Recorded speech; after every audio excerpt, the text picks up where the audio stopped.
నా మనసులో ఆశ నీవేనయ్యా, నీపైనే ధ్యాస నా యేసయ్యా అంటూ ప్రభువుని స్తుతిస్తూనే మనసు బాగులేని స్థితిని అనుభవిస్తూ మరి చాలా విచారంగా రోజులు గడుపుతున్నటువంటి అనేకమైన విశ్వాసులకు గుడ్ మార్నింగ్, ప్రైజ్ లార్డ్. ఈ ఉదయకాల దేవుని పలకరింపు వాక్యం మీ కొరకు పరిశుద్ధాత్ముడు చెప్తున్నటువంటి ఆదరణకరమైన మాటలు. తెల్లవారి లేచావు, నీ మనసు బాగులేదు, నీ మనసులో ఏవేవో ఆలోచనలు. అవునా?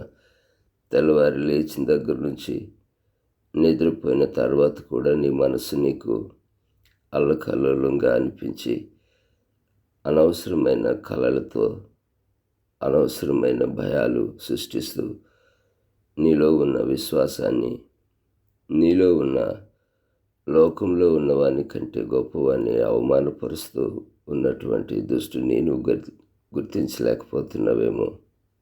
ఏదేమైనా ఈరోజు దేవుడు నీతో నాతో ప్రేరేపించబడుతున్న మాట ఏంటంటే, వారి మనసులలో నా ధర్మవిధిని ఉంచెదను అని ఇర్మియా గ్రంథం 31వ అధ్యాయం 33వ మాటలో చక్కటి వాగ్దానాల నెరవేర్పు దినాలలోనికి ఇశ్రాయేలు జనాంగం ఓ నూతన ఉదయంలోనికి నడిపించడానికి దేవుడు సిద్ధపరుస్తున్న వాగ్దానాల ఆత్మీయ వర్షాలు అక్కడ కనిపిస్తూ ఉంటాయి. ప్రియులారా, ఇంకా వారి దుఃఖ దినములు సమాప్తమైనాయి.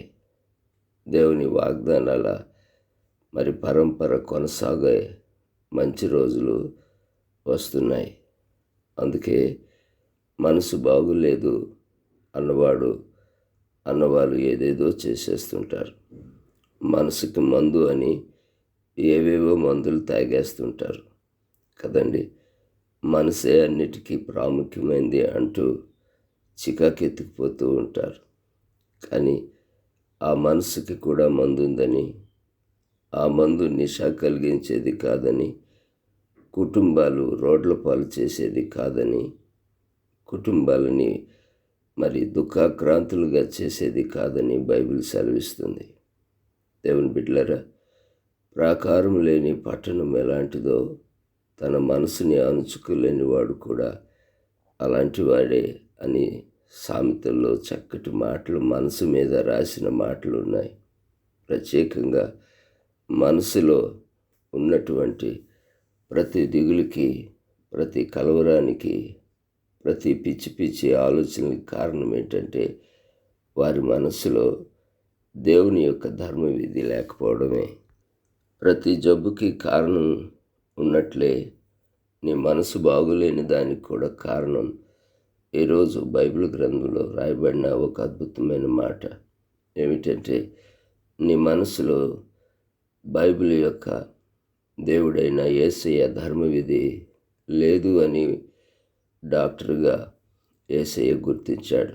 అంత మాత్రమే కాదు, వారి హృదయం మీద కూడా ఆయన రాయవలసిన దాన్ని రాయడానికి సిద్ధపడుతున్నాడు కదండి. ఇంతకీ మీ మనసు బాగులేని దానికి కారణం ఏంటో తెలుసా? ఆయన ధర్మవిధి అంటే ఆయన యొక్క నీతి నిజాయితీలు కలిగిన వాక్యం తాలూకా ఆశీర్వాదపు జల్లులు నీ మనసు మీద లేదు. కృత్రిమమైన వర్షంతో, కృత్రిమమైన ఆశీర్వాదాలతో, కృత్రిమమైన మరి తలంపులతో నీ మనసుని మీరే పాడు చేసుకుంటున్నారేమో. కానీ ఏ మనసు పాడవకుండా ఉంటుందో తెలుసా? వారి మనసులో ఆయన ధర్మవిధిని ఇక ఉంచే రోజులు, రాసే రోజులు ఆ ఇశ్రాయేలు జనాంగానికి అనుగ్రహించిన గొప్ప దేవుడు ఈరోజు నీ మనసు బాగులేని దానికి మందుగా, ఒక విశేషమైన ఔషధంగా ఆయన ధర్మవిధిని మానవ కోటికి ఇదే విధి అన్నటువంటి వాక్యాన్ని ఆయన రాస్తాడంట. అంత మాత్రం కాదు, వారిలో నివసిస్తాను. వారి హృదయములలో ఉన్న ప్రతి బాధని కూడా బయటికి తరిమేస్తాడు. నిజమే, వెలుగు వస్తే చీకటి మాయమవుద్ది కదా. ఆయన వెలుగై ఉన్న దేవుడు. మరి నీ మనసులో ఎవరున్నారు?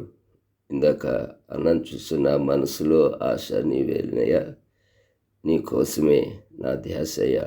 నిజమే, ఈ మనసుని అట్టి ధ్యాసతో, అట్టి ధ్యానంతో, క్రమశిక్షణతో ఉంచేది ఆయన ధర్మవిధి మాత్రమే కదండి.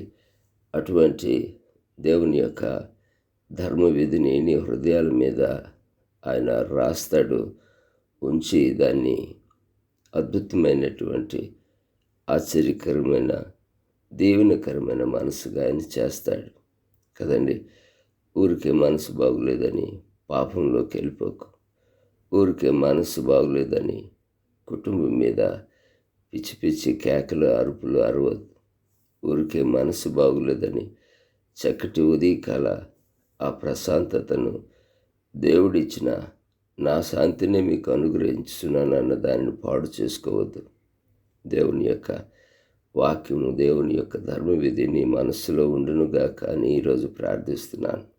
ప్రియులారా, గెహజీ కూడా మనసు పాడైపోయి నయమాను తెచ్చినటువంటి ఆ యొక్క ధనం మీద ధనాపేక్ష కలిగి పరిగెట్టాడు.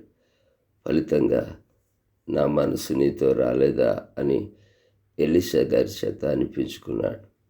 ప్రియులారా, దేనికి వెనుకో పరిగెట్టి మనసుని పాడు చేసుకోవద్దు.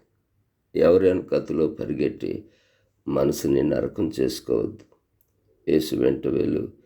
ఆయన వాక్యపు స్వరం వెంట నీ మనసుని కట్టుకున్నట్లుగా ఆయన యొక్క కృప వెంబడి మీరు, మీ కుటుంబాలు ఈరోజు ఆశీర్వదించబడునుగాక. ఆమేన్. సమస్త జ్ఞానమునకు మించిన దేవ, మనసు బాగులేదని చాలామంది పాపంలో పడిపోతున్నారయ్యా, వ్యసనంలోనికి జారిపోతున్నారయ్యా.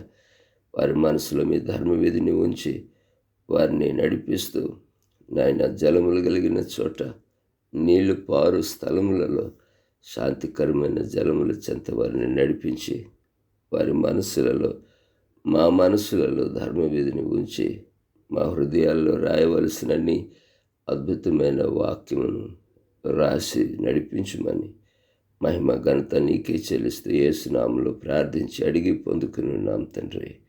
ఆమేన్. God bless you. Have a blessed day.